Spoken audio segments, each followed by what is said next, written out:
Good day to all.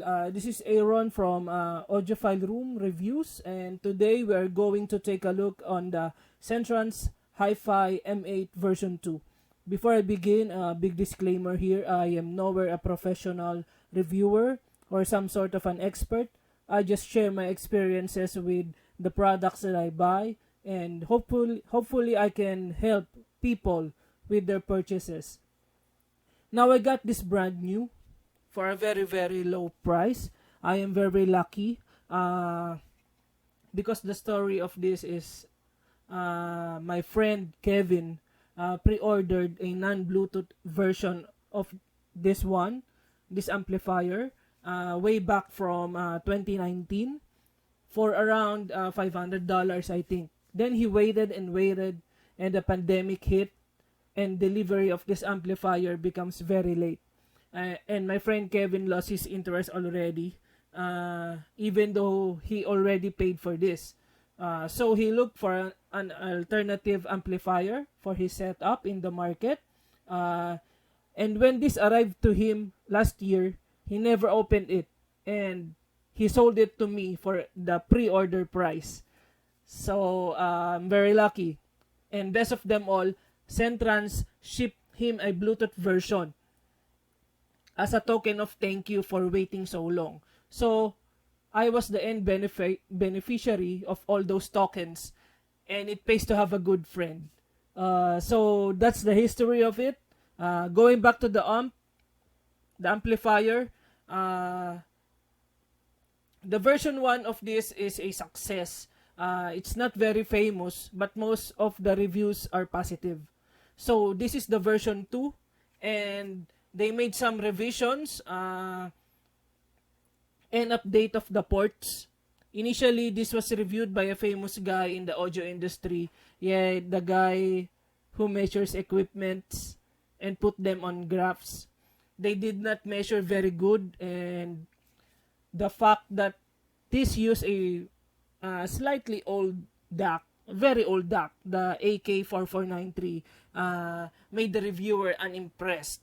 But here we are, early 2021, mid 2021, and people starting to acquire this amplifier, this Centrance version 2. And all I read were very good opinions, reviews, very good things about this amplifier. So I thought maybe subjectively this amp can excel. So I took the jump. So we're gonna review this, and let's take a look.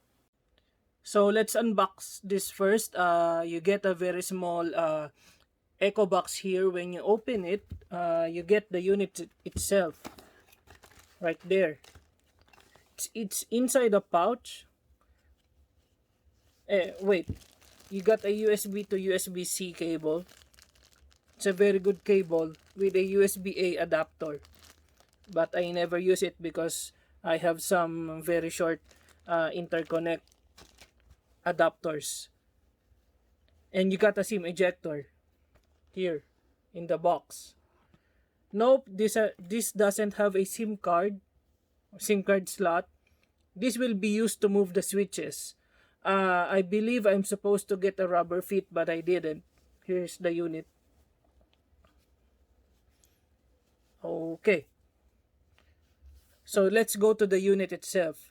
First, let's look at the build. It's very solid. This is made up of a solid metal body that feels very weighty and very compact. You can really tell that the materials being used are not cheap on this one. Very premium in my opinion. It is quite small compared to other amplifiers. You can put this one on your pocket, as what Centrance claims. It has a Bluetooth, right? It has a Bluetooth, so you can pair it to your DAP or to your phone or to your PC. Then you can put this amp on your pocket, plug in your IEM or your headphone, then you can walk freely around the house. That's the idea, and I like it. You can actually do that with this one. As we look at the design, I really love the blinking lights right here when you turn this on.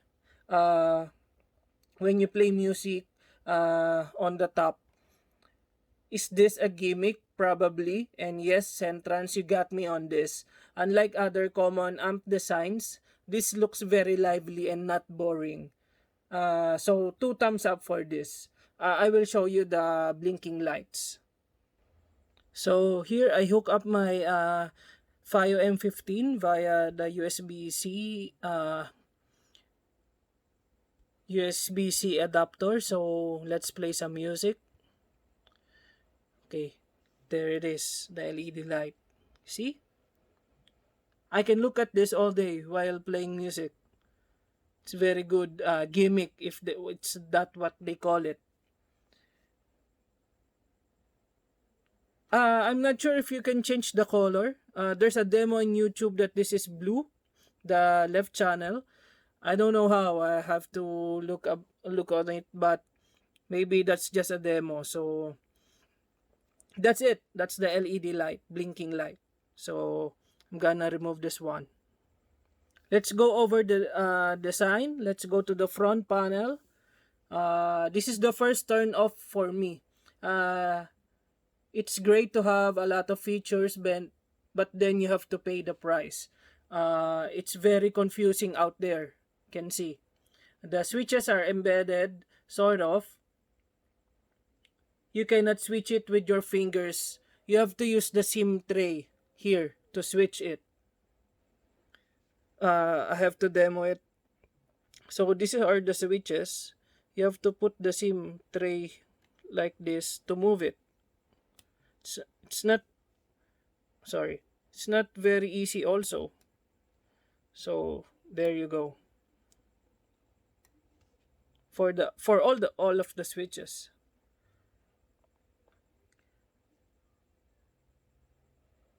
So the problem with this, you cannot move it with your fingers. You have to use the SIM tray. And if you leave that at home, then you are stuck. For example, you have it on the low gain, and you leave this at home, you're stuck in the low gain. And if you have a headphone to use, you're stuck at the low gain. You cannot use it. I tried to use a fine ball pen on this and it worked, but be careful to not puncture the switch. Very inconvenient for me. But Centrance claim again, because they designed this to be put on pockets, they have to make the switches this way to avoid accidental movements on the switch. Okay, well, but instead I think you can just make the switches very sturdy or firm so that it can't be moved quite easily. But that's it. It's done. So let's go over them one by one. So this is the high-low gain switch. Okay. You can use the low gain for IEMs on the outputs right here, not on the other side. So this is the other side. So this side where you use your headphones, but you still have to use the high gain. On the on this side also, on the high gain, you get a big caution. Caution, no IEM. So you cannot use IEMs here. Then you have a USB-C port for data, the one I use for my DAP. Big knob for brightness of the LED. So this is the knob for the brightness of the LED right here. The volume knob is on the right. I like that it's very small. I think it helps a lot if you're going to put this on your pockets to avoid accidental movements. Okay, so I like the volume knob. Then here you have your standard 3.5 port, a 2.5 port. Okay, let's stop here. Wait, a 2.5 millimeter port in 2021. What, are you trying to save space here? Or is there a feud between Centrance and Sony? I don't know, but all my headphones are and IEMs are on 4.4 already, given all its advantages against 2.5. So, Centrance, why? But again, it's done. So, here's the bass switch, bass boost, treble boost, which I find very helpful. It's not a big boost, but definitely helps. For example, with HD800S, I use the bass boost, and with LCD3, I use the treble boost.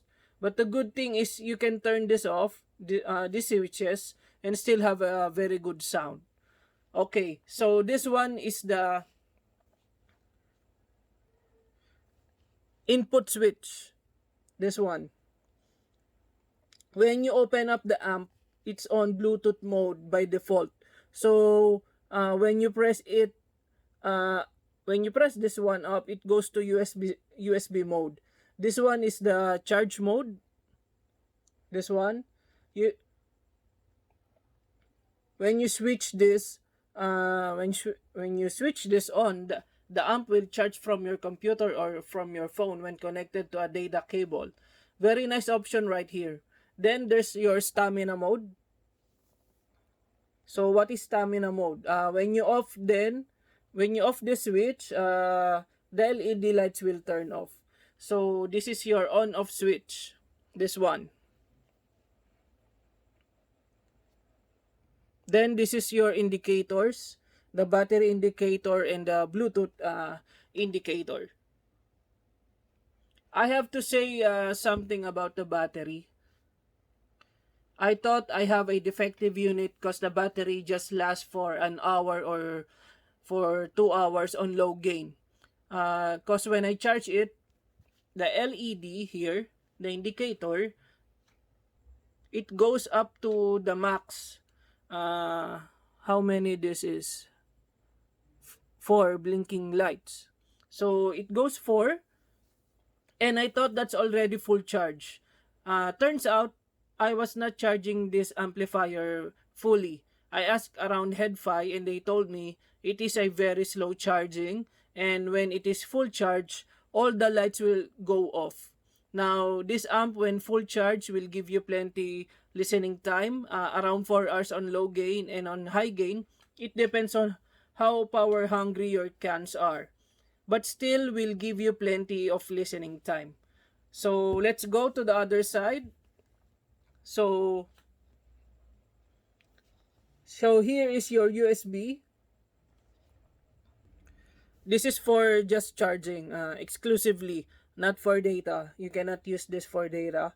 Your standard 6.3 millimeters and your balance XLR. So that's it. Overall, I think Centrance nailed it with the design overall. So let's go over the sound. Now, I don't care about those measurements. I'm sorry. I'm not the guy. I don't care about those obsolete DAC chips, because this amp it sounds awesome. The key here is the implementation. It's very good. The version 2 has retained the version 1's house signature. A little bit metallic but never piercing. The overall tonality is still neutral, analytical, but the fun is still there as the bass can hit deep, again without any harshness. Turn on the bass boost and it leaves my experience very satisfied. The treble is extended and is very, very natural. The mids are just right and will definitely reveal the headphone or the IEM signature. This amp is balanced sounding in some sorts. Even with the switches, I can say the frequency are dramatically elevated. As I've said earlier, the switches are very helpful. Again, with my HD800S here, the bass boost definitely add punch. Some meaty lows without sounding muddy. With my LCD3, I turned the treble boost on for added air and sparkle. But the difference is not too much with the treble switch off. You can only notice it if you carefully listen to it. With my Sony IER Z1R, I just leave all the switches off and I feel I'm already on end game with the setup. I mean the IEM portable setup. It's just so good, and comparing it with my M15 here, my M15, uh, the experience with Centrance is much more pleasing and satisfying. Considering this has the latest AK4499 chips. This is AK4493, but I like this more. So what else I have tried here? With the Hi-Fi Man HE1000 version 2, I turned on the treble switch. The sound became thin, a little bit, and a little weird on the high end. So with this headphone, I turn all the switches off. And yes, the Centrance can drive this power-hungry planar. I'm quite surprised because the power of the Centrance is, I think, just around 1 plus watts or something like that. But yeah, it can drive it just fine. Another reason to not just rely on the numbers in judging the capabilities of the amplifier. With comparisons, previously I'm from i5 Signature, and yes, this is a lot better. Maybe the Signature has advantages on the power or battery, but I like the Centrance more based on overall sound, overall performance. It's no better than a desktop DAC amp right here. I have the topping stock, but the fact that this competes says a lot about the company and its products. I'm quite surprised, really. So if you're headed to an audio store and you see this one, I suggest you try it. Just try it. Maybe you like it like I do, like many people do, and not just judge this one based on its measurements. So let's now go to the conclusion. Will I recommend this? It's a big yes. If you're looking for a portable DAC amplifier and you want to mix your IEMs and your headphones on the go, this is the way to go. I got to mention the i5 Diablo. I haven't heard it.